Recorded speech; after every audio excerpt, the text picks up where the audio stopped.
رب کریم نے جمعہ کے دن میں بہت ہی زیادہ خیر و برکات اپنے فضل و کرم سے رکھی ہے۔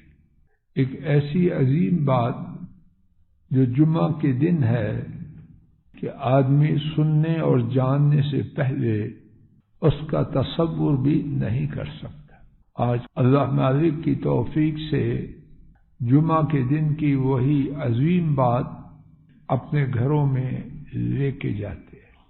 7 محدثین نے حضرات ائمہ ابو داؤد، ترمذی، نسائی، ابن ماجہ، ابن خزیمہ، ابن حبان اور حاکم نے اس حدیث کو اوس بن اوس رضی اللہ عنہ سے روایت کی۔ نبی کریم صلی اللہ علیہ وسلم نے فرمایا، جس شخص نے جمعہ کے دن اچھی طرح غسل کیا، میرے ساتھ شمار کرتے جائیے۔ پہلی بات، جس شخص نے جمعہ کے دن اچھی طرح غسل کیا۔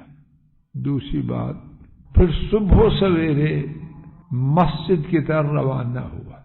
نمبر 3، پیدل گیا، سوار نہ ہوا۔ نمبر 4، امام کے قریب ہو کے بیٹھا، توجہ سے خطبہ سنا اور کوئی لغو بات نہ کی۔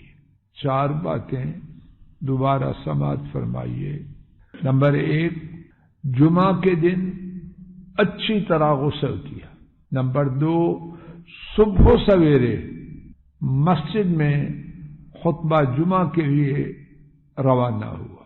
نمبر 3، پیدل گیا، سوار نہ ہوا۔ نمبر 4، امام کے قریب ہو کے بیٹھا، توجہ سے خطبہ سنا اور کوئی لغو بات نہ کی۔ کیا ہے اس کے لیے؟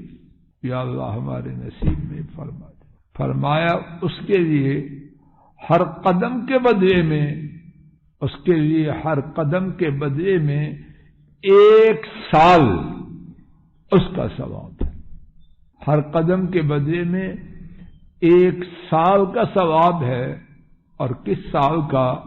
کہ وہ پورا سال روزے سے ہو اور پورا سال رات کو تہجد پڑھتا ہو۔ توجہ فرمائیے، جمعہ کے دن یہ 4 کام، ان کا کرنا ممکن ہے یا ناممکن ہے؟ توجہ سے، دھیان سے کر سکتے ہیں اللہ کی توفیق سے۔ اور فائدہ کتنا ہے؟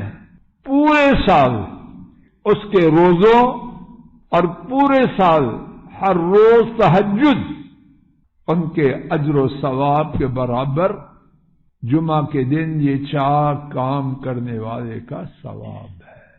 آئیے اللہ تعالیٰ سے سوال کریں کہ یا اللہ موت سے پہلے یہ کام ہمیں بھی نصیب فرما دے، ہمارے کنبوں میں جاری فرما دے، امت میں عام کر دے۔ وآخر دعوانا ان الحمد للہ رب العالمین۔